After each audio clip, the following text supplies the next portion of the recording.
안녕하세요. 네, 이제는 경비요법 강의를 시작하도록 하겠습니다.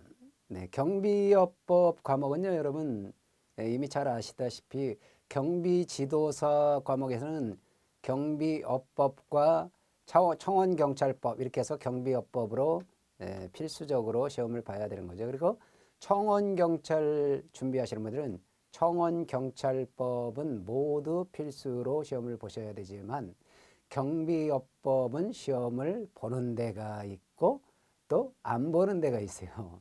그래가지고 많이 헷갈리긴 하는데 그렇죠. 예, 이 보는 곳과 안 보는 곳이 이렇게 있다는 거죠. 청원경찰 같은 경우에는. 그런데 이 통상 경비업법 그러면 이제 이 경비지도사에서는 경비업법과 청원경찰법을 합쳐서 경비업법이라고 합니다. 그런데 이제 청원경찰 준비하시는 분들은 청원경찰법은 다 공부해야 되고 시험 봐야 되지만 경비업법은 경비업법을 시험 보는 데가 있고 안 보는 데가 있어서 좀 헷갈리긴 합니다. 네, 그러면 제가 이제 이 경비업법 따로 청원경찰법 이렇게 따로따로 진행이 됩니다. 그런데 이 경비업법은요, 사실은 경비지도사 과목에서는 경비업법은 핵심 과목이에요. 가장 핵심이 되고 중요한 과목입니다. 그런데 저 같은 경우에도 강의를 굉장히 이 경찰 공무원의 형사소송법, 형법 이 강의를 상당히 오래 했습니다만 저도 경비지도사 자격을 갖고 있습니다. 그래서 제가 이제 경비지도사 자격을 꽤 오래전에 이거를 취득해 놨어요. 그래서 그때 이제 경비업법을 공부를 했고요. 계속 경비 지도사 협회와 관련해서 거기에서 계속 있죠. 그 개정되는 내용 그런 것들을 계속 업데이트되는 걸 보고 있습니다. 그래서 제가 뭐 경비 지도사 강의하는 데는 상당히 적격이 되는 것이죠. 그러면 자 보세요. 경비업법은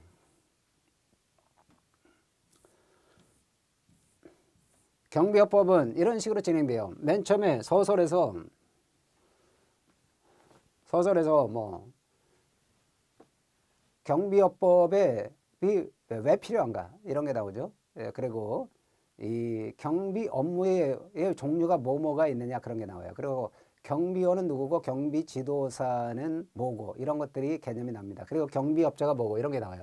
그러면 구체적으로 이제 2장에 가면 경비업이 뭐냐 이런 걸 서술해 놓고 있죠. 그 다음에 경비원 3장에서 이걸 서술해 놓고 있습니다. 그 다음에 4장에서는 경비업자는 법인이어야 되거든요.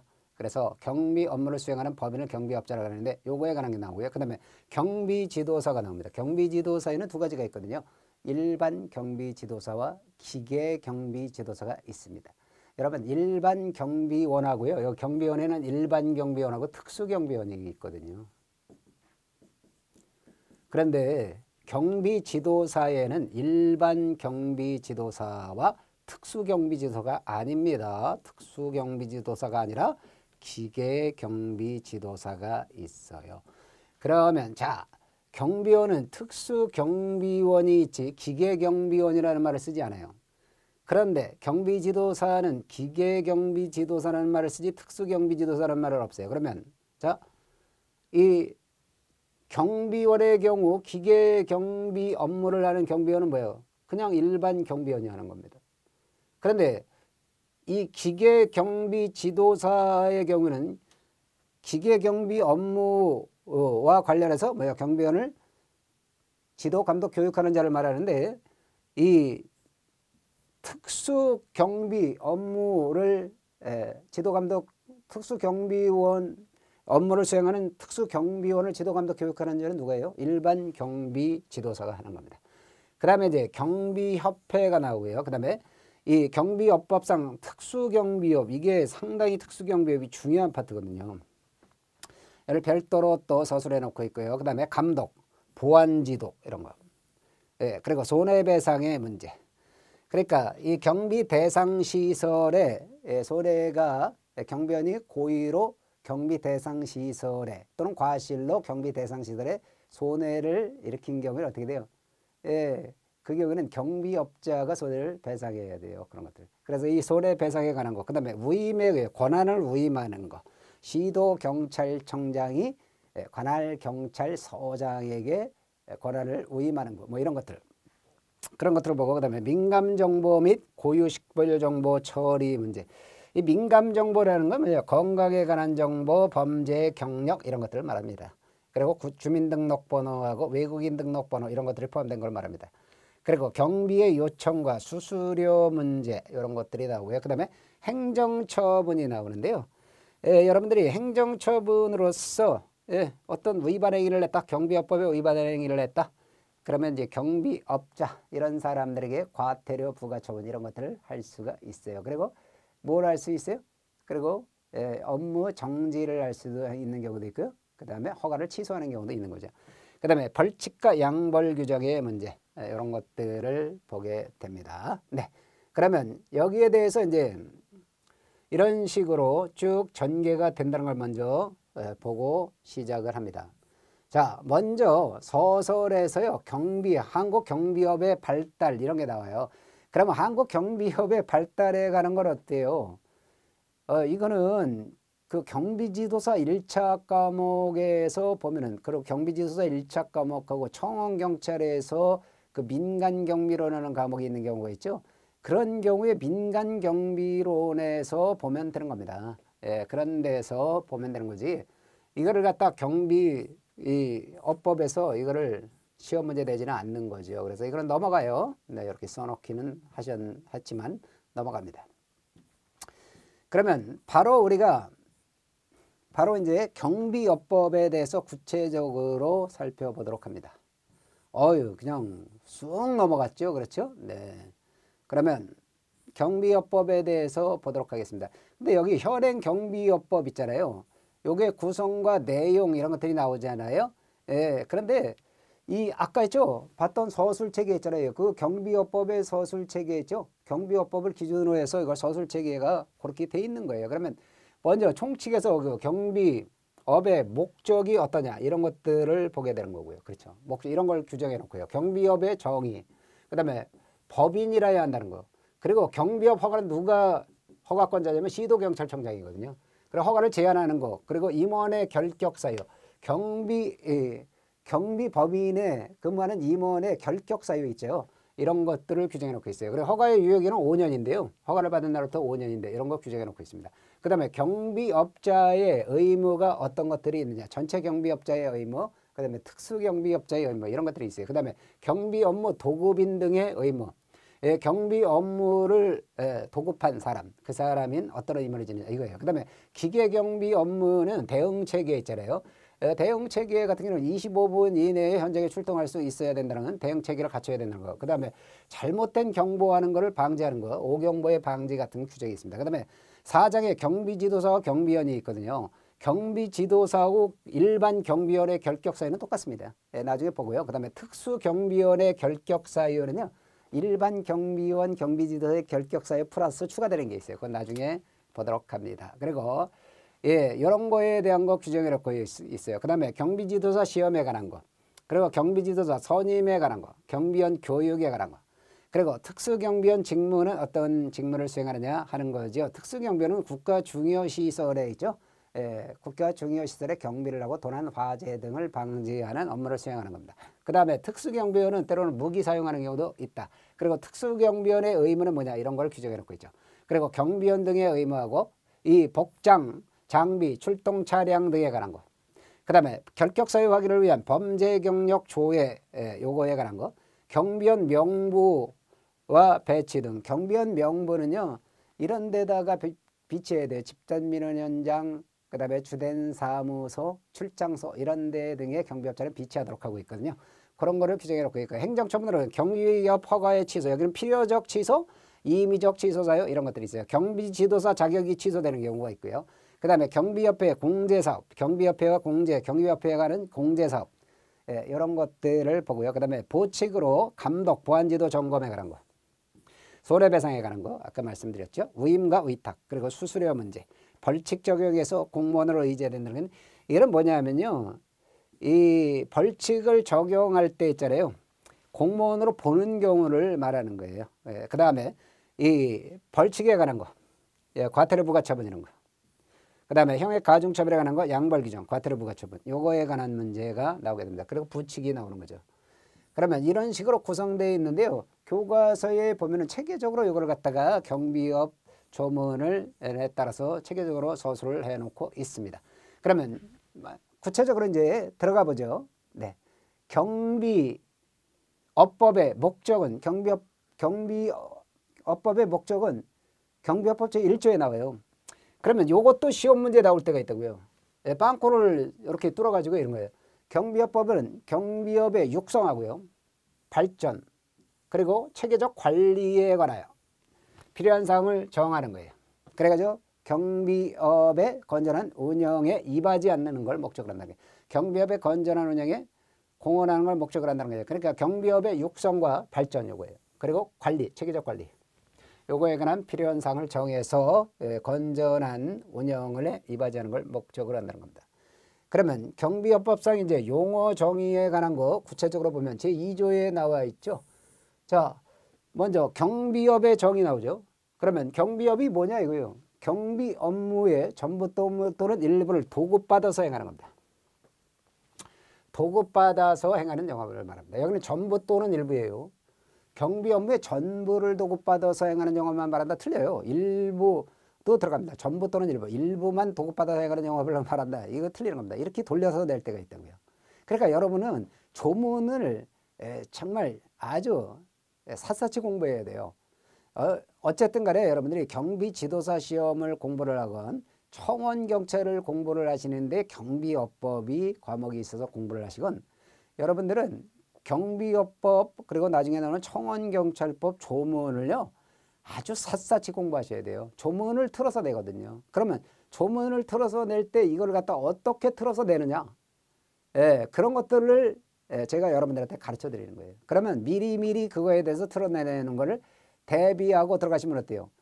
왜 그런 말이 있잖아요. 지피지기면 백전백승이라 이거죠. 지피지기면 피, 다른 사람을 알고 상대방을 알고, 기는 자신을 알고, 그러면 어때요? 백전백승이에요. 100번 싸워서 100번 이깁니다. 그러니까 출제자가 어떻게 틀어서 내는지를 알고 들어가시면 여러분은 어때요? 예, 그냥 시험을 100번 보시면 안 돼요. 그냥 처음에 합격하는 거예요, 가서. 그렇기 때문에 지피지기면 백전백승인 거죠. 따라서 틀어내는 거 이런 것들을 제가 어떻게 틀어내고 어떤 것들을 중요하게 다루는지 시험의 포인트 그런 걸 찝어드리고요. 그 다음에 암기할 사항은 암기하셔야 돼요. 경비업법이라는 거는요 무슨 체계가 나름대로 있긴 있어요, 이것도. 그런데 여러분들이 경비업법은 일종의 기술적인 법이에요. 그러기 때문에 이런 법들은 아주 뭐랄까 지엽적인 느낌이 들어요. 아주 구체적으로 샅샅이 들어간다고요. 그런데 경비업법보다도 더 지엽적인 건 어때요? 대통령령으로 되어 있는 시행령이에요. 먼저 경비업법이죠. 경비업법은 법률이에요. 이거의 하위법이 뭐야? 대통령령을 경비업법 시행령이라고 그래요. 경비업법 시행령. 그래서 이걸 영이라고 합니다. 대통령령. 그 다음에 이거보다 대통령령에는 경비업법에 관한 사항을 세세히 더 이걸 갖다가 규율하기 위해서 둔 하위법이에요. 그런데 이 대통령령인 경비업법 시행령보다 더 자잘한 걸 규정한 거, 시행세칙을 규정한 게 바로 뭐야? 그게 바로 행안부령, 행정안전부령. 여기에서 나오는 행안부, 행정안전부 장관이 제정한 명령입니다. 예, 그걸 갖다 시행규칙이라고 해요. 경비업법 시행규칙이라고 해요. 예, 그래서 줄여서 규칙. 그러면 이렇게 경비업법이 요거보다 우위죠. 요게 규칙보다 0이 우위고. 그러면 갈수록 더 어때요? 더 그냥 세세히 규정하는 겁니다. 그러면 경비업법 자체가 세세히 규정을 해요. 그런데 영하고 시행세칙인 경비업법 시행규칙은 어때요? 더더구나 아주 그냥 자잘한 것까지 세세히 규정을 하겠죠. 예, 그러면 이런 것들을 얼마든지 틀어서 낼 수 있어요. 청원경찰법도 마찬가지예요. 청원경찰법, 그 다음에 청원경찰법 시행령, 대통령령이 있고요. 청원경찰법 시행규칙. 예, 이거는 행안부령이죠. 네, 행정안전부 장관이 제정한 명령입니다. 그래서 이런 것들을 우리가 잘 조문을 파악하고 들어가야 되는 것이 관건입니다. 그리고 경비여법과 관련돼서 나오는 여기 헌법재판소 판례들을 나온 거는 관련되는 거는 다뤄드립니다. 그런 것들이 시험 문제에 아주 가다 나올 때가 있기 때문에 그렇습니다. 그러면 그런 것들을 잘 정리해야 되고요. 그 다음에 여기에 아주 세세히 규정을 해놨으니까 어떻게 돼요? 여기는 구체적인 체계를 가지고 공부하기 어려워요. 사실 제가 이제 법과대학을 나와서 법학을 공부하면서 가장 좋았던 거, 처음에는 법학이 어려웠으나 가장 좋았던 거는요, 이 7법이라 그래요. 7법이 뭐가 있을까요? 헌법, 민법, 그 다음에 형법이 있어요. 그리고 소송법 2개가 있어요. 민사소송법, 형사소송법 있고요. 행정법이 있습니다. 네, 그리고 상법이 있어요. 그러면 이 7법이라고 합니다. 이런 굵직한 법들은요, 하나의 체계를 잡아놓으면 굉장히 수월해져요. 그런데 그 7법에서도 민법 총칙이라는 게 가장 기본이에요. 민법 총칙을 잘하고 들어가면 그게 각각의 법에 다 투영돼서 쓰이거든요. 그러니까 그 체계를 잡고 나면 나중에는 굉장히 수월해져요. 그래서 민법하고 이런 형법 이런 걸 공부를 잘 해서 체계를 잘 잡아놓잖아요. 그러면 민사소송, 형사소송법이 수월해지고 거기에 따라서 상법이나 행정법 자체도 수월해집니다. 그러니까 굉장히 공부하기가 체계를 잡아놓으면 편하고요. 그 체계에 맞춰서 공부를 이렇게 하면은 그걸 체계를 잡기까지 과정이 조금 어려웠지 다음부터는 수월해져요. 그런데 경비여법이나 청원경찰법 같은 이런 그야말로 애초부터 세세한 거를 규정한 이런 법, 그리고 아주 기술적인 그런 법, 이런 것들은요 체계가 좀 약해요, 여러분. 그래가지고 체계만 가지고 되질 않아요. 그러니까 결과적으로 어때요? 법조문이 헷갈리는 걸 잘 자기 거로 만들려면 암기법을 잘 활용해야 돼요. 그래서 제가 여러분들한테 암기가 필요한 사항은 암기법을 만들어서 전달해 드립니다. 아시겠어요? 그러니까 그 암기법 전달해 드리면요, 그거를 여러분들이 암기사항을 잘 적어놨다가 나중에 꼭 활용하시고 꼭 암기해서 시험에 그거를 갖다가 활용하시기 바랍니다. 그러면 그거 잘 암기해 놓으면 이촌호 선생님이 정말 이거 나에게 정말 필요한 거를, 시험에 필요한 수험 지식을 가르쳐 줬구나, 그런 생각이 들 겁니다. 수험에 필요한 테크닉을 가르쳐 줬구나, 그런 생각을 하게 될 겁니다.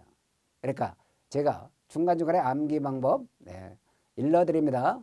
그러면 그런 것들을 잘 적었다가 잘 암기해서 활용해 주시기 바랍니다. 그런데 암기법을 제가 따로요 자료로 만들지는 않겠습니다. 왜 그러냐면 그건 저의 주관인데요. 암기법을 자료로 만들면 사람들이 암기법만 달달달달 외워요. 그런데 경비여법하고 청원경찰법 이런 기술적인 법은요 암기법만 달달달달 외워가지고 되질 않아요 또. 그러니까 교과서를 공부하면서 병행해서 암기사항을 암기를 해야지, 암기사항만 따로 그냥 뒷다 암기했다 그래가지고 시험 100점 받거나 그러지 않아요. 그러니까 오히려 있잖아요, 암기사항에 그냥 매몰돼 가지고 그것만 열심히 하고 나중에는 시험에서 그냥 허를 찔리고 그러는 사태가 벌어져요. 그러면 그거는 공부 습관을 오히려 안 좋게 들이는 거기 때문에 그를 자료를 만들어서 배포하지는 않습니다. 그냥 여기서 하나하나 가르쳐 드리도록 하겠습니다. 그건 저의 그 판단에서 나오는 것이다 하는 얘기입니다. 자, 그러면 이 경비여법은 한마디로 뭐예요? 아주 세세한 법이다. 그렇기 때문에 세세하게 되는 거예요. 그러면 경비업이 뭐냐? 경비 업무의 전부 또는 일부예요.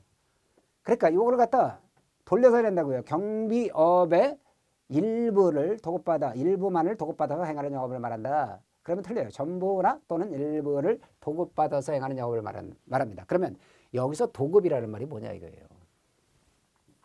이 도급이라는 건 민법상 계약이에요. 이게 민법에 계약이 14가지 전형 계약이 있거든요. 민법상. 그중에 도급 계약이 있어요. 그러면 자, 도급 계약은 여러분 이렇게 되는 거예요. 도급 계약을 설명하면 도급인이 있어요.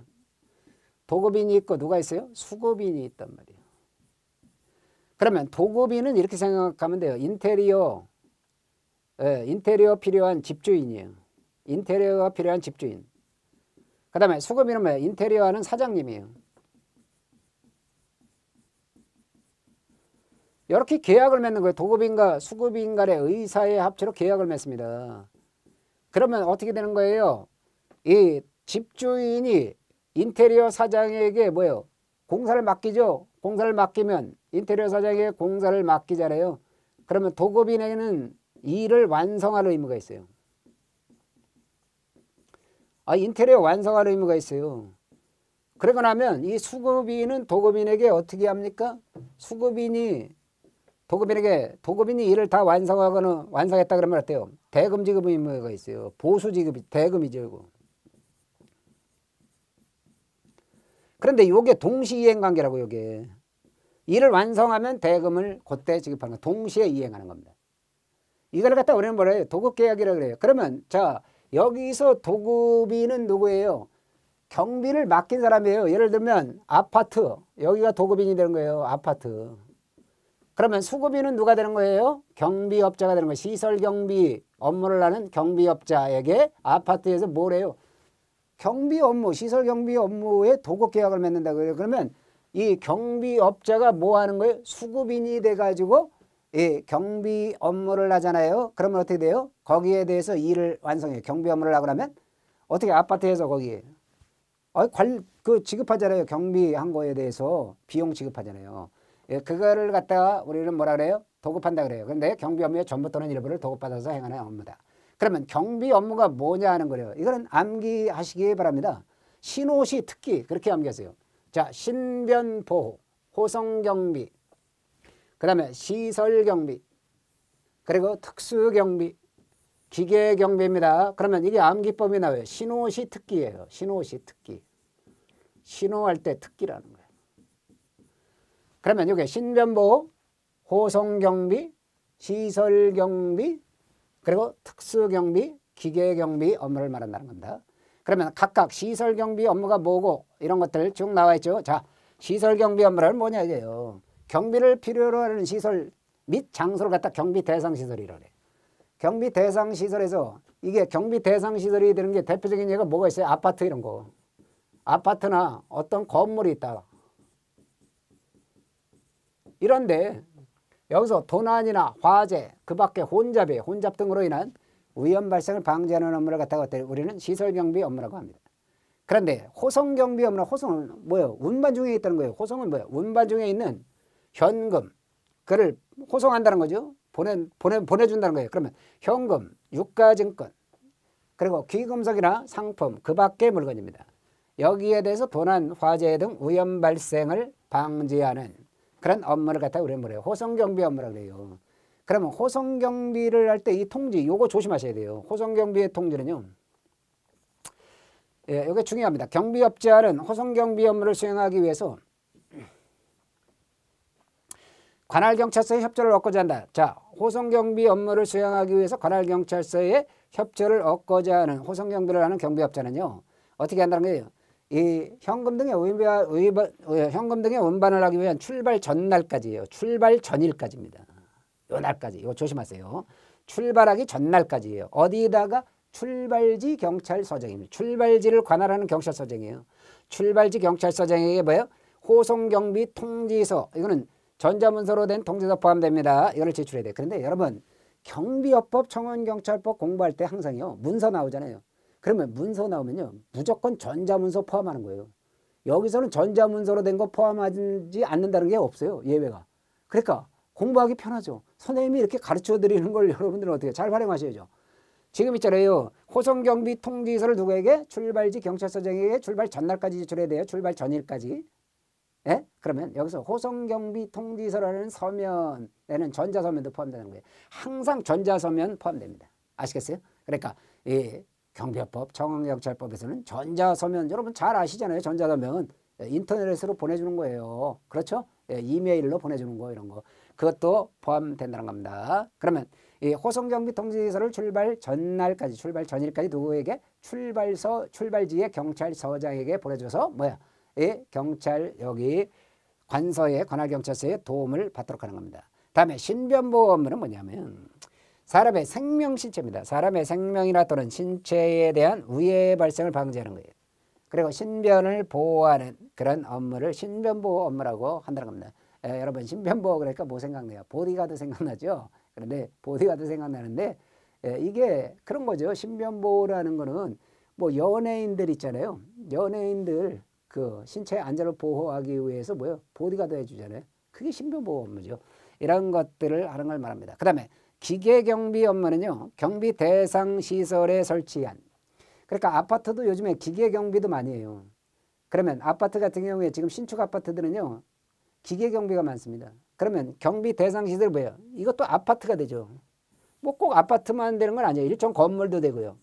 또는 상가도 되고 그렇죠. 상가. 이런 데 설치한 기기입니다. 이거로 감지합니다. 감지는 알아차렸다는 거예요. 기기가. 그리고 송실해요. 기기가 뭐예요? 정보를 송실합니다. 보내줘요. 그러면 경비 대상 시설 외의 장소. 그러니까 경비 대상이 되는 아파트 이외에 뭐예요? 장소에 설치한 관제 시설이에요. 이 관제 시설의 기기로 수신을 합니다. 이걸 받아요. 정보를. 그래서 뭐 한다는 거예요? 경비 대상이 되는 시설, 아파트 같은 데 뭐예요? 도난이나 화재 등의 위험 발생을 방지하는 겁니다. 아파트나 상가 이런 데. 그런 걸 갖다 기계경비라고 합니다. 그 다음에 특수경비 업무 보세요. 자, 특수경비 업무는요. 여기서 공항, 여기는 항공기를 포함한다는 거예요. 조심하세요, 여러분. 공항, 그리고 항공기를 포함해요. 항공기를 제외한다. 이건 틀리는 거예요. 이렇게 돌려내거든요. 공항, 항공기를 포함한 대통령령이 정하는, 이것도 조심하셔야 돼요. 그러니까 여러분들이 국가 중요 시설 있죠. 국가 중요 시설은 대통령령으로 정합니다. 그러니까 공항, 항공기 이런 건 뭐예요? 법에 예시를 한 거예요. 법에 예시를 내서 공항, 항공기를 포함한 공항 등 대통령령이 정하는 국가 중요 시설입니다. 예, 이건 행안부령으로 정하는 게 아니에요. 행안부, 행정안전부거든요. 행정안전부령, 행안부령이 아니에요. 대통령령으로 정한다는 거예요. 여기에 국가 중요 시설에 경비와 도난, 화재 등 국가 중요 시설의 경비, 도난, 화재 그 밖에 위험 발생을 방지하는 업무입니다. 그러면 이 특수경비 업무에서는 뭐야? 대통령령이 정하는 국가 중요 시설이 뭐냐 이거 경비업법 시행령이 나와요. 대통령령이 시행령이니까요. 그러면 경비업법 시행령에 국가 중요 시설이 뭐냐 하는 거 두 개가 나와요. 국정원장이 지정하는 국가보안목표 시설. 이거는요. 공항, 항만 등 이런 또는 원자력발전소 이런 데를 말해요. 그러니까 이거는요. 공항, 항만, 원자력발전소 등 이런 시설 중에서 국정원장이 지정하는 행정안전부 장관이 아니에요. 국정원장이 지정하는 국가보안목표 시설입니다. 그리고 통합방위법에 따라서 국방부 장관이 요거니 지정하는 국가중요시설. 이걸 갖다 우리는 뭐라 그래? 국가중요시설이라 해. 그러니까 국가중요시설은 누가 지정해요? 국정원장, 그 다음에 또 국방부 장관이 지정합니다. 국정원장이 지정하는 걸 특히 국가보안목표시설이라고 그러고, 그 다음에 국방부 장관이 지정하는 거 국가중요시설이 있다는 겁니다. 그러면 경비지도사가 뭐냐 하는 거예요.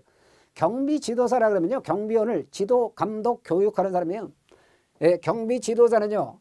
경비원을 뭐 하는 거예요? 지도하고 교육, 감독하는 자를 말합니다. 경비원을 지도해요. 그리고 감독합니다. 그리고 경비원 교육을 하는 자를 말해요.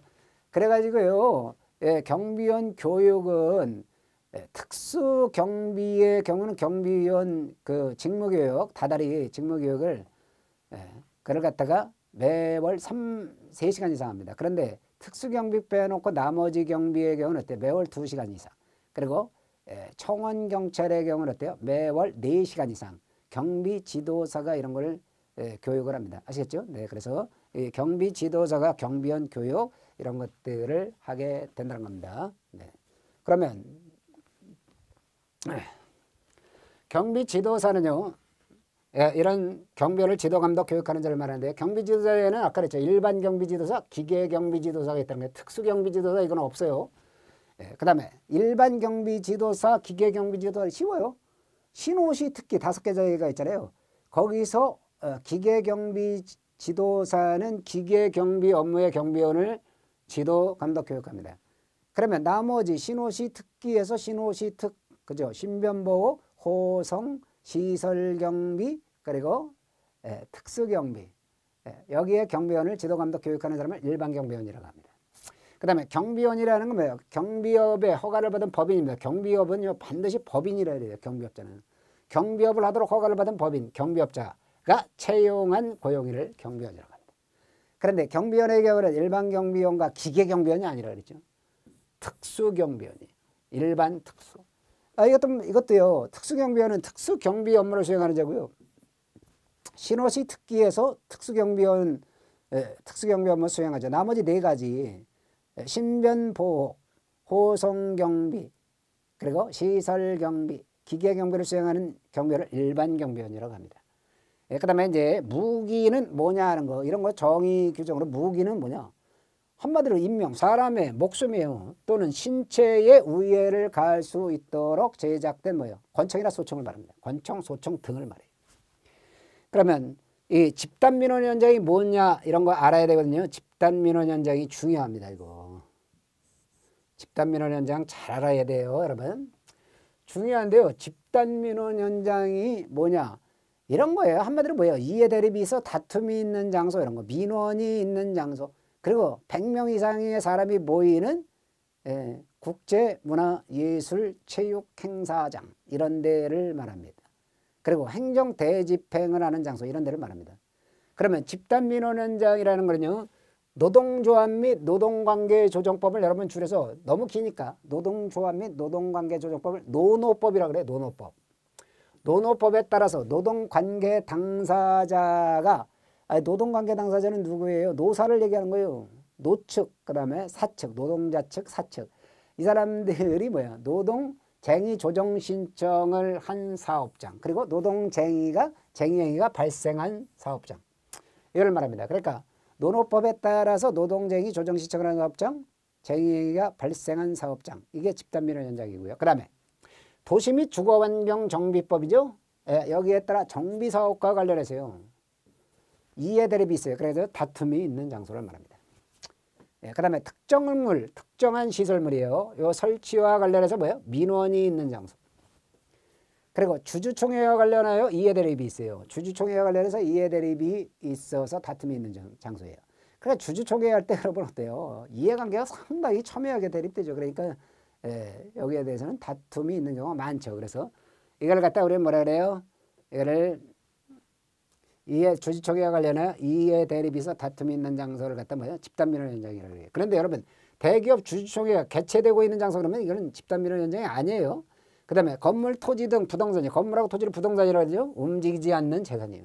동산, 움직이는 재산. 여기에 대한 소유권, 운영권, 관리권 등 권리, 법적 권리에 대한 이해 대립이 있어요. 그래서 다툼이 있는 장소. 이 다툼이 있는 장소예요. 권리관계에 다툼이 있는 장소.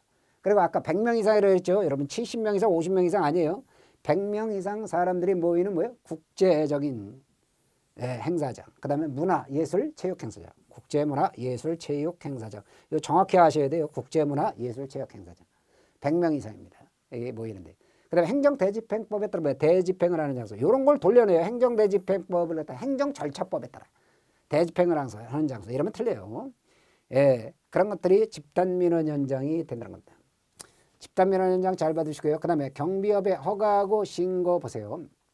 자, 경비업은요 반드시 법인이 아니면 여기 할 수 없어요. 왜냐하면 공공성이 있기 때문에 그래요. 공공성. 이거는 공익성을 강하게 띠고 있죠. 그렇기 때문에 법인으로 하는 겁니다. 그 다음에 경비업의 허가에는 허가권자는 누구예요? 시도경찰청장이에요. 시도경찰청장이다 하는 거 반드시 하셔야 돼요. 그러면 시도경찰청장의 허가를 받아야 되는데 경비업을 영위하고자 하는 법인은 어때요? 특정해요. 도급받아 행하고자 하는 경비 업무를 특정해서 특정해야 돼. 경비 업무를. 그러면 내가 시설 경비를 한다? 뭐 신변보호 경비를 한다? 이런 경비 업무를 특정해야 돼요. 기계 경비를 한다? 특정을 해서 어때요? 그 법인의 주사무소 소재지를 관할하는 시도경찰청장의 허가를 받아야 한다는 겁니다. 여기서 여러분 주사무소가 뭐냐 하는 게 궁금하시겠죠? 주사무소 이제 알듯 말듯해요. 그냥 처음에 보면 주된 사무소겠다. 맞아요. 주된 사무소. 이걸 본사라 그래요. 소위 본사. 회사의 본사를 얘기하는 거예요. 주된 사무소는 본사예요. 그러니까 이 회사 같은 법인이 있죠. 이런 데가 등기를 하면 법인은 등기를 해야 되거든요. 그런데 등기부에 뭐야? 기재된 소재지에 있는 사무소. 등기부에 기재된 소재지에 있는 사무소를 본사라 그래요. 아시겠어요? 그러니까 여러분 등기를 가지고 등기부에 기재된 사무소. 이게 본사다. 그걸 갖다가 주사무소라고 그래요. 주된 사무소 소재지를 관할하고 있는 시도경찰청장의 허가를 받아야 돼요. 그리고 변경하는 경우에도 어때요? 마찬가지로 허가받는 경우와 똑같이 시도경찰청장에 허가를 받아야 돼요. 주사무소 소재지 관할 시도경찰청장에 허가를 받아야 한다.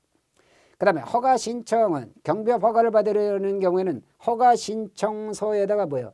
이거 조심하셔야 돼요. 행안부령으로 정하는 서류를 첨부한다는 거예요. 이게 중요합니다. 이런 거. 대통령령이 아니에요. 이거. 이런 걸 돌려낸다고요. 그런데 여러분 이렇게 생각하세요. 이 가장 굵직한 게 법에 규정해놓고 그 다음에 짜잘한 거를 영에 규정하고 아주 세심하게 짜잘한 거를 규칙에 제정한다, 규정한다 이렇게 생각하면 되거든요. 근데 그렇게 생각하고 공부를 해야 편합니다. 그러면 여러분 허가 신청서, 경비업 허가에 관한 사항을 규정해 놓고 있잖아요. 법에. 그런데요. 허가 신청서에다가 서류를 첨부할 거는 뭐예요? 아주 짜잘한 첨부 서류를 규정한 행안부 장관이 제정한 명령인 행안부령. 그래서 시행규칙이죠. 경비업법 시행규칙에서 정하는 서류를 첨부합니다. 그래가지고 뭐예요? 주사무소, 법인의 주사무소 관할 시도경찰청장이나 또는 해당 주사무소 관할 시도경찰청 소속의 경찰서장입니다. 둘 중에 하나예요. 여기에게 제출하면 돼요. 그런데 이걸 받은 경찰서장은 어때요? 누구에게 보내줘야 돼요? 바로 지체 없이 시도경찰청장에게 보내주는 거예요. 그러니까 바로 주사무소, 법인의 주사무소를 관할하는 시도경찰청장에게 허가 신청서를 보내주거나 아니면 이 뭐예요? 관할 시도경찰청 소속의 경찰, 시도경찰청이 있다 그러면요. 시도경찰청이 뭐예요? 경기 남부경찰청, 서울경찰청, 경상남도경찰청, 전라남도경찰청 이걸 얘기한다고요.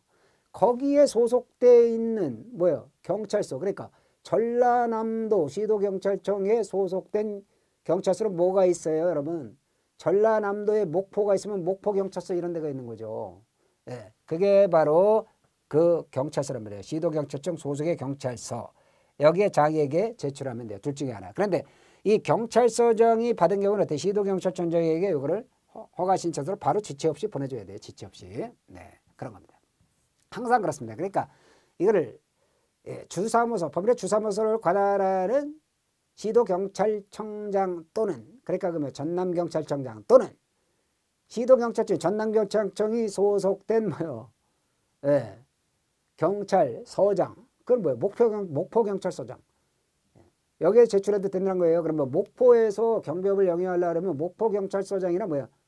전라남도 경찰서장에게 허가 신청서를 제출한다는 거예요. 그럼 목포경찰서장은 전라남도 경찰서장에게 이걸 지체 없이 보내줘야 돼요. 그러니까 경찰서장이 서류를 받았다 그러면 지체 없이 이거는 시도경찰청장에게 보내줘야 한다는 겁니다. 네, 그런 것들을 알고 들어가야 먼저. 그거는 기본이에요. 그러니까 항상 경찰서장이 받았다 서류 등을. 그러면 지체 없이 무조건 뭐야?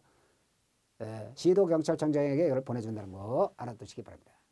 그러면 경비업의 허가를 받은 법인 이걸 갖다 우리는 뭐라 그래요? 경비업자라고 해요. 그러면 경비업자는 경비업 허가를 받은 법인입니다. 경비업자는 반드시 법인이라 해야 되죠.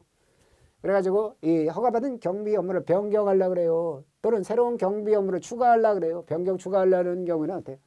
변경 허가 신청서예요.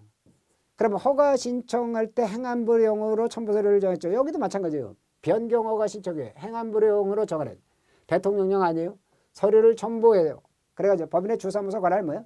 시도경찰청장 또는 이 해당 시도경찰청 소속의 경찰서장 둘 중에 하나에게 제출하고 경찰서장은 지체 없이 어때요? 시도경찰청장에게 보내줘야 한다는 거예요. 그러면 허가, 변경허가 신청서를 제출하는 법인은요. 먼저 경비인력, 사람이에요. 경비원 같은 사람들이죠. 자본금이에요. 이 경비 법인은요. 자본금이 필요하거든요. 특수경비 업무를 수행하는 이 특수경비업자는요. 3억 원 이상 필요해요. 특수경비업 빼놓고 나머지 4가지는 1억 원 이상이 필요해요. 그러면 이 자본금 그리고 시설과 장비를 갖춰야 됩니다. 그런데 경비업의 허가 또는 변경 허가 신청을 하는 때에 시설, 장비, 경비 인력을 갖출 수 없어요. 없는 경우. 이게 굉장히 중요하거든요. 자본금을 제외한다는 거. 그러면 경비업의 허가, 변경 허가를 받을 때 경비 인력 그리고 경비 인력 또는 시설이나 장비를 갖출 수 없으면 어때요? 확보계획서를 제출하면 돼요. 확보계획서. 이걸 확보계획서를 제출하고요.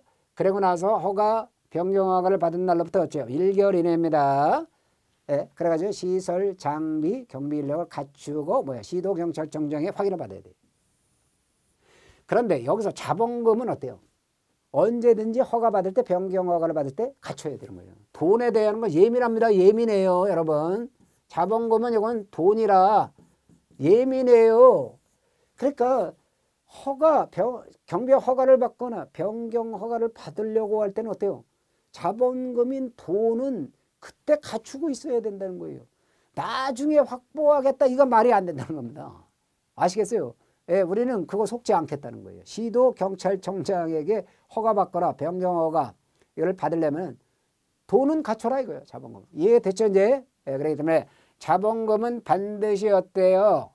이거 자본금을 갖출 수 없다 그래가지고 자본금 확보 계획서를 제출하고 나중에 1개월 뒤에 허가받고 나서 1개월 뒤에 이걸 갖다가 보완한 뒤에 시도경찰청이 확인을 받아야 되는 거 아니에요 이거. 예, 자본금은 이거는 절대로 확보 나중에 하겠다 안 되는 겁니다. 이거는 자본금은 언제 있어야 돼요? 허가받을 때, 변경 허가를 받을 때 있어야 되는 겁니다. 이게 중요해요. 그 다음에 특수경비업자의 업무 개시 전 조치를 보면 특수경비 업무를 수행하는 경비업자를 특수경비업자라 그래요. 그런데 특수경비업자는요, 첫 업무 개시 신고를 하기 전에 뭐예요? 요거 시도경찰청장입니다. 조심하세요. 시도경찰청장의 비밀 취급 인가를 받아야 돼요. 특수경비업자는 특이하게 요거를 받아야 되는 거예요. 그러면 시도경찰청장이 여기서 특수경비업자에게 비밀 취급 인가를 하고자 하는 때에는 어떻게 돼요? 예, 경찰청장을 거쳐서 이걸 거쳐야 돼요. 국정원장에게 보완 측정을 요청하도록 합니다.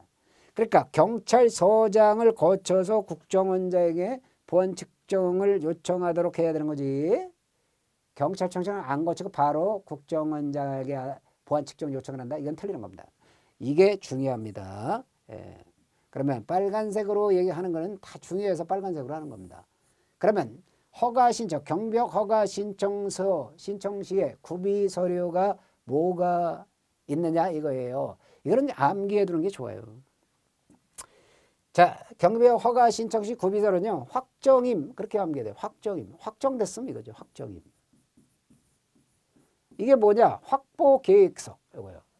그러니까 이거요. 자본금을 제외한다 그랬죠. 이거 자본금은 안 들어가요. 이거 자본금을 빼놓고 나머지 경비 인력, 시설, 장비를 허가받을 때, 변경 허가를 받을 때, 허가받을 때 이때를 그때 갖추지 못한다 그러면 나중에 확보하겠다는 확보 계획서 한 부를 제출합니다.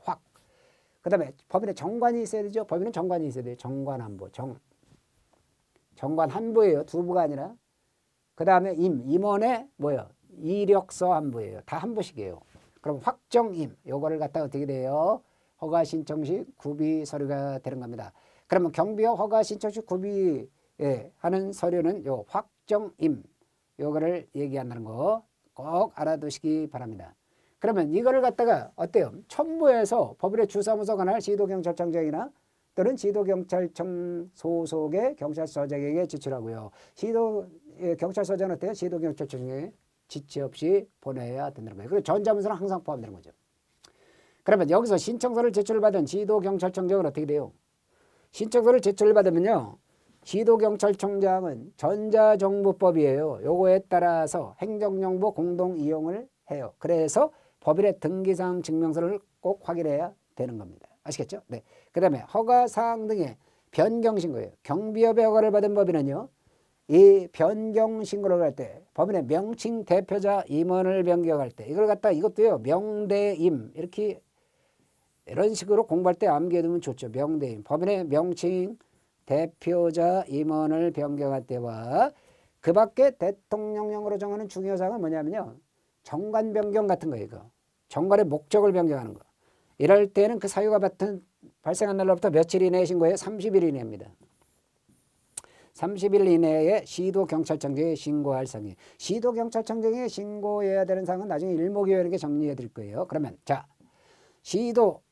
요거 허가 절차 보세요. 시도경찰청장은 이 경비업 허가, 변경 허가 신청을 받으면요, 뭘 고려해야 되느냐 이거예요. 그 법인의 임원 중에서 이 결격 사유가 있느냐, 임원이 될 수 없는 결격 사유에 해당하는 죄가 있는지 유무를 고려합니다. 그리고 경비 인력하고 시설, 장비 확보하고 확보 가능성 여부를 고려합니다. 그리고 자본금 이런 거 고려해요. 그리고 대표자 임원의 경력하고 신용도 고려해요. 대표자 임원의 개인적인 경력과 신용, 개인적인 사항이에요. 이거 개인사항. 개인적 사항인데 이것도 고려합니다. 대표자나 임원의 개인적 사항이지만 경력과 신용 등도 검토합니다. 검토해서 고려해서 허가 여부를 결정합니다. 시도경찰청장이 허가 여부를 결정할 때. 그러면 시도경찰청장은 이렇게 이런 것들을 고려해서 검토를 하고 나서 어때요? 허가나 변경 허가를 했다 그러면 어때요? 해당 그 법인의 주사무소 관할 경찰서장을 거칩니다. 법인의 주사무소로 관할하는 경찰서장을 거쳐요. 경찰서장이지 이게 지구대장 아니에요, 여러분. 지구대장을 거쳐 이러면 틀려요. 경찰서장을 거쳐, 지구대장을 거쳐 이거 틀려요. 그리고 신청인에게 허가증을 발급해 준다는 겁니다. 이게 중요하죠. 경찰서장을 거쳐서 발급해 준 겁니다. 예, 그러면 이제 이 허가와 관련해서 경비업자는 경비업 허가증을 잃어버리는 경우가 있죠. 분실하는 거예요. 경비업 허가증을 잃어버리거나 경비업 허가증이 못 쓰게 됐어요. 잃어버리거나 못 쓰게 됐다. 그러면 어때요? 재교부를 받아야 돼요. 다시 교부를 받아야 되는데 허가증 재교부 신청서에다 뭐예요? 이런 서류를 첨부합니다. 그러니까 서류를 첨부하는 게 뭘 첨부하느냐? 이런 거예요. 잃어버렸다 그러면 어때요? 허가증 자체를 허가증 자체를 첨부할 수는 없잖아요. 잃어버린 걸 어떻게 첨부합니까? 이게 사유서예요. 왜 잃어버렸는지 사유서. 잃어버린 경우는. 잃어버린 사유서를 첨부합니다. 그 다음에 못 쓰게 됐다면 못 쓰게 된 건 허가증이 있잖아요. 그러니까 그 허가증 요거 첨부합니다.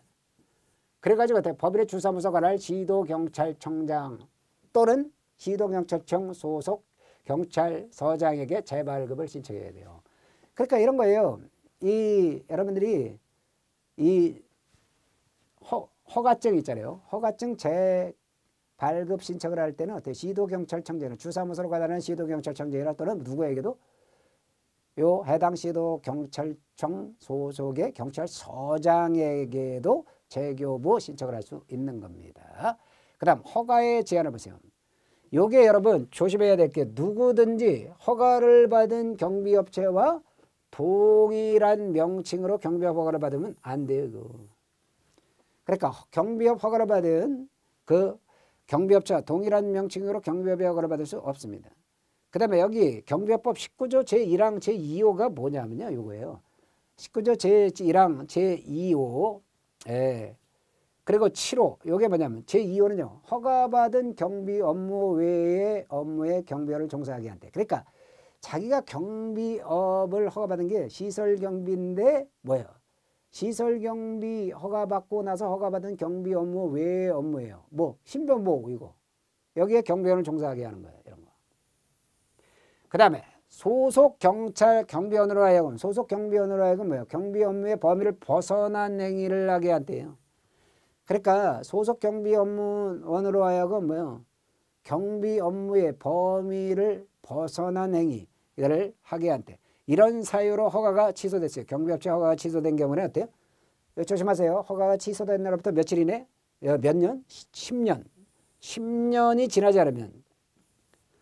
그러니까 이렇게 허가받은 경비 업무 외의 업무에 경비를 종사하게 했다. 아까 그랬죠. 시설 경비 업무를 허가받았는데 신변보호에 종사하게 한다든가. 또는 소속 경비원으로 하여금 경비 업무의 범위를 벗어난 행위를 하게 한대요. 그러니까 경비 업무의 범위를 벗어난 행위를 했다는 게 뭐예요? 물리력을 행사하거나 타인에게 위력을 과시하는 그런 행위를 하면 안 되거든요. 그거를 타인에게 위력을 과시하게 하거나 또는 물리력을 행사하게 하는 거예요. 그러면 이런 경우 경비업 허가를 취소합니다. 그러면 그때 허가가 취소된 날로부터 몇 년? 10년 이내에는 어떻다는 거예요? 10년이 지나지 않으면 누구든지 허가가 취소된 경비업체와 동일한 명칭으로 허가를 받을 수 없어요. 그리고 요거는 뭐냐면 또 이거예요. 허가받은 경비 업무 외에 업무에 경비원을 종사하게 한 때하고요. 7호가 소속 경비원으로 하여금 경비 업무의 범위를 벗어나는 행위를 하게 한 때. 이 사유로 허가가 취소되잖아요. 취소된 법인. 이때는 이런 경우에는 아주 중대한 거거든요. 그래서 법인의 명칭, 법인명 또는 임원 요거의 변경에도 불구하고 어때요? 허가 취소된 날로부터 5년이 지나지 않은 때는 이때는 허가를 받을 수 없어요. 아시겠습니까? 그러니까 요거는 여기는 10년, 여기는 5년이라는 거. 10년, 5년. 10년 동안 허가가 취소된 날부터 10년 동안에 뭐 누구든지 동일한 허가받은 경비업체가 동일한 명칭으로는 이때는 허가를 받을 수 없다는 거예요. 그런데 여기 경우에는 뭐예요? 법인명의나 또는 임원의 변경에도 불구하고 허가 취소된 날부터 5년이 지나지 않으면 어때요? 허가받을 수 없어요. 네, 그렇다는 거죠. 그 다음에 이제 허가를 받으려는 법인은 다음의 요건을 갖춰야 된다는 거예요. 경비업법에 이걸 규정해 놨는데요. 예, 대통령령으로 정하는 이거예요. 대통령령, 시행령으로 정하는 뭐 1억 원 이상이에요. 그런데 특수경비 업무의 경우는 3억 원 이상입니다. 특수경비 업무 빼놓고 나머지는 다 1억 원이에요. 4개는 1억 원 이상.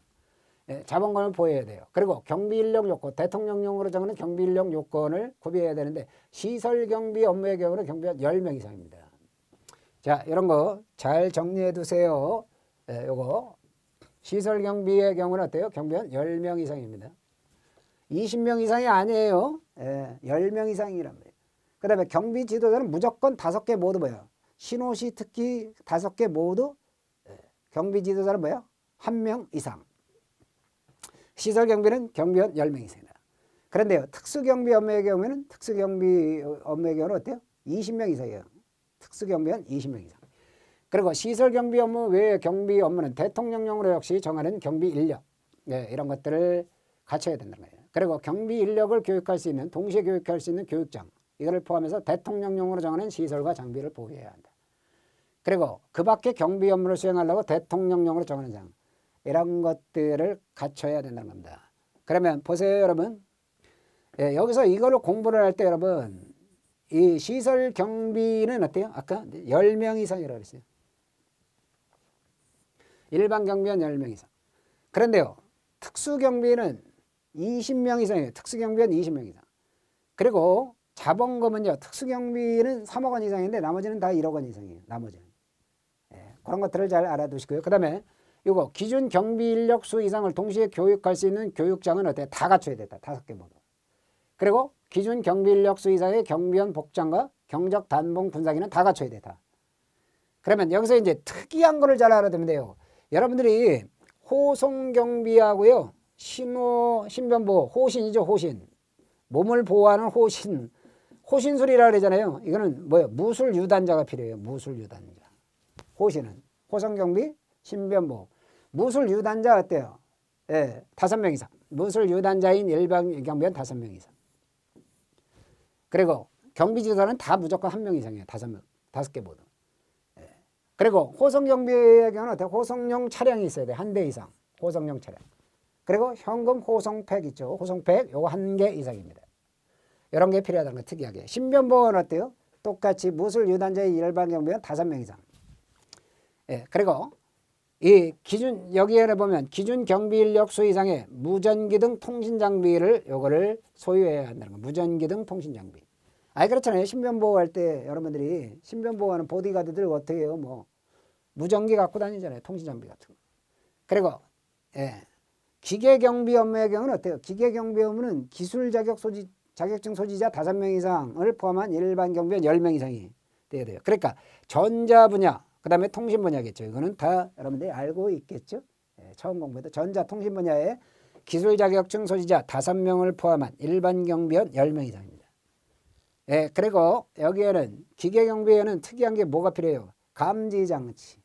위험을 감지할 수 있는 감지 장치. 그리고 송신 수신 장치. 보내는 거, 받는 거. 그리고 이거 조심하셔야 돼요. 출장소별로요. 출동 차량은 2대 이상이 필요해요. 기계 경비는 출동 차량 2대 이상. 그런데 특수경비의 경우는 어떻다고요? 특수경비원 20명 이상입니다. 이게 특이하게 20명 이상. 그 다음에 이 3억 원 이상의 자본금도. 네, 이게 특이하다. 그리고 비고에 보면은요, 자본금의 경우 경비 업무에 대한 자본금을 갖춘 경비업자가 그 외 경비 업무를 추가로 하려는 경우. 그러니까 이런 거예요. 애초에 시설 경비 업무에 대해서 이 자본금 1억 원을 갖췄어요. 그런데 경비 업무를 추가로 하려고 하는데 뭐 호송 경비를 추가로 하려고 그래요. 그러면 자본금 갖춘 것으로 봐요.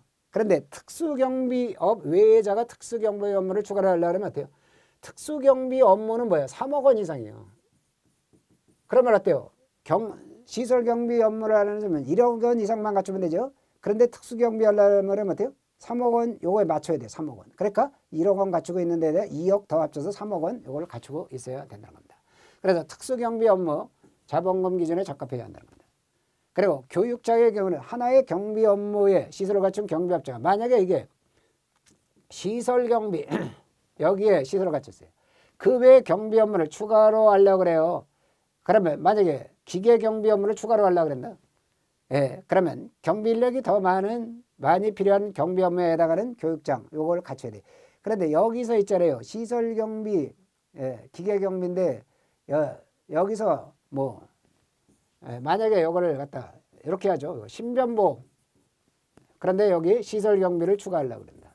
그런데 시설 경비, 신변보호일 때는 예, 요게 경비원을 갖다가 10명을 고용했다. 그런 10명을 고용했는데 시설 경비는 10명 이상은 되면 되는데 20명을 고용했다. 그러면 요건 20명에 맞춰야 한다는 거예요.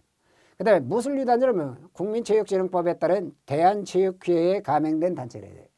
또는 문관부, 문화체육관광부에 등록된 무도 관련 단체. 여기가 무술류 단체로 인정해야 돼요. 대한체육회하고요, 문화체육관광부 여기에 등록된 무도 관련 단체. 그 다음에 호송용 차량이라는 건 뭐예요? 현금이나 그 밖에 기중품 등 운반에 필요한 뭐예요? 견고해야 돼요. 견고. 단단해야 한다는 거죠. 견고성, 안전성을 갖춰야 한다는 거. 그리고 통신시설이 있어요. 무선 통신시설하고 경보시설을 갖춘 자동차다. 이거를 말한다. 현금 호송팩은 뭐냐? 현금이나 그 밖에 기중품을 운반하기 위한 이동용 호송 장비란 말이에요. 경보시설을 갖춰야 돼요. 그 다음에 전자통신 분야 기술자격증 소지자라는 건 뭐예요? 국가기술자격법에 따라서 전자통신 분야의 기술 자격을 갖춘 자를 말한다는 겁니다. 그러면 이제 여기까지 해서 우리가 경비업을 요거 하려는 자가 갖춰야 될 경비 인력, 시설, 장비가 뭐냐 이런 것들을 봤습니다. 경비업법에 규정해가지고 그걸 대통령령으로 정하는 그런 시설, 장비 그런 걸 갖춰야 되는 것까지 봤습니다. 그러면 이제는 이 경비업 법에 있어서 시도 경찰청장에게 신고할 사항이 뭐냐 하는 것부터 다음 시간에 나가도록 합니다. 이번 시간 여러분 수고하셨습니다.